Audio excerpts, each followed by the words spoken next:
The United States' unclear crypto policies have led businesses like Ripple to explore investing outside the nation. Brad Garlinghouse has claimed the Ripple CEO advised the U.S. to follow the U.K. and Singapore. How do you think this will affect the cryptocurrency and the U.S. economy? We will answer these questions in today's video. In the next several weeks, according to Ripple CEO Brad Garlinghouse, the contentious litigation launched by the U.S. Securities and Exchange Commission, SEC, should come to a conclusion. In contrast to public opinion, which suggested that reaching a decision may take months, Garlinghouse has provided a more rapid time frame.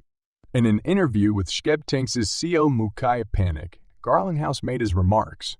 Jeremy Allaire, CEO of Circle, Stephen Goldfeder, CEO of Arbitrum, Michael Groninger, CEO of Chainalysis, and Michael Egorov, co-founder of Curve, and many more are participating at Schebtinks' 4th annual DeFi and Web3 virtual summit. Brad Garlinghouse said that he anticipates a decision in the current dispute with the SEC to be made within weeks rather than months. And indicative of the court's mood, in Garlinghouse's view, is the recent decision of the presiding judge to refuse the securities regulator's petition to seal the notorious Hyman papers. William Hyman, the SEC's former director of corporation finance, declared in 2018 that Ethereum is not a security, and the Hyman papers include internal conversations and speeches linked to Hyman. Given the potential impact on the current action against Ripple, the SEC has tried multiple times to get these records sealed. In addition, Brad Garlinghouse said that the SEC and the Biden administration prioritized politics above sound policy, which drove crypto entrepreneurs and new developments outside of the United States. According to Ripple's CEO, the regulatory environment in the United States is a major factor in the fact that the majority of his company's customers are located outside of the United States. Bob Ras, Sologenic co-founder, tweeted on the SEC's cryptocurrency rules as the Ripple SEC dispute nears its conclusion. Ross said the SEC's strong posture is already having ripple effects on the crypto business. He claims that the agency's classification of practically all digital assets as securities shows a lack of understanding of these unique technology, causing unneeded legal fights for businesses like Ripple. Raz thinks the SEC's aggressive pursuit of crypto ventures, many without justification, has slowed its advancement. He cautions that it might stifle innovation and drive many enterprises overseas. He argues Ripple must deal with this harsh regulatory environment. Raz compares the SEC to a typical legislature applying obsolete rules to a technology it barely understands. He argues that treating digital assets as securities ignores their unique characteristics and possibilities. Raz suggests that the SEC should have created a regulatory framework tailored to these assets. Raz also notes that the Ripple litigation has revealed SEC irregularities. He proposes that not all digital assets are securities. He believes Coinbase may be affected by these developments. Raz urges the SEC to forsake its enforcement, heavy strategy, and adopt a regulatory system that promotes innovation and protects investors. He warns. At the Dubai FinTech Summit, Ripple Labs CEO Brad Garlinghouse announced a $1 billion investment to extend its services.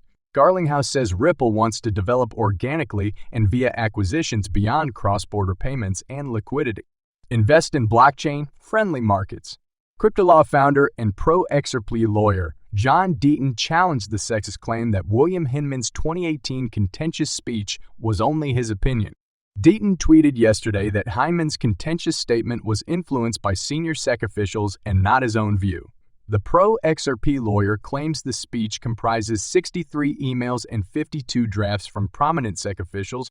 Deaton commented on his July 2022 tweet on the document's email chain.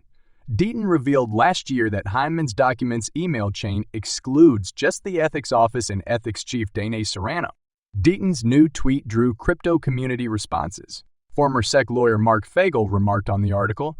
Fagel reminded Deaton about SEC Notion. Fagel said that any SEC official's comment that was neither an enforcement action or a regulation agreed on by 5 commissioners represents the speaker's opinions alone. He inquired why people don't comprehend SEC's viewpoint. Deaton said that people grasp the notion. He contended that the SEC usually makes transactional arguments, which Judge Sarah Netburn called out. the U.S. District Judge previously accused Commission Counsel of lawlessness. Deaton's new comments emphasize Hinman's 2018 Yahoo Finance All Markets Summit speech issue. In his remarks, Hinman deemed Ethereum and Bitcoin non-securities after Ripple demanded the documentation behind the speech. The crypto community took notice. The sexy speech-related debates are known as Hinman's papers. After Ripple referenced the paper, the SEC said Hinman's speech represented his view, not the Commission's. Deaton disputes this. The SEC altered its position when Judge Sarah Netburn dismissed its petition to seal the documents. As reported by the Crypto, Basic Judge Annalisa Torres just unsealed Hinman's materials. Europe has been a significant beneficiary of the SEC's crypto business misunderstanding. According to Ripple CEO Brad Garlinghouse, crypto enterprises must invest abroad due to misunderstanding. Garlinghouse, whose business purchased Swiss crypto startup Medico on May 17, told CNBC that the SEC's crackdown would restrict his company's contacts with U.S. corporations and residents. Unfortunately, the SEC crackdown has encouraged companies like Ripple to invest more abroad. For the same reason, 95% of our consumers are non-U.S. Garlinghouse remarked. The CEO called Ripple's purchase of Swiss firm Medico a perfect fit in terms of clients and location. Medico, bought for $250 million, is anticipated to provide Ripple access to its A-list customers, including BNP Paribas, Citi, and Societe Generale, as well as boost its international reach.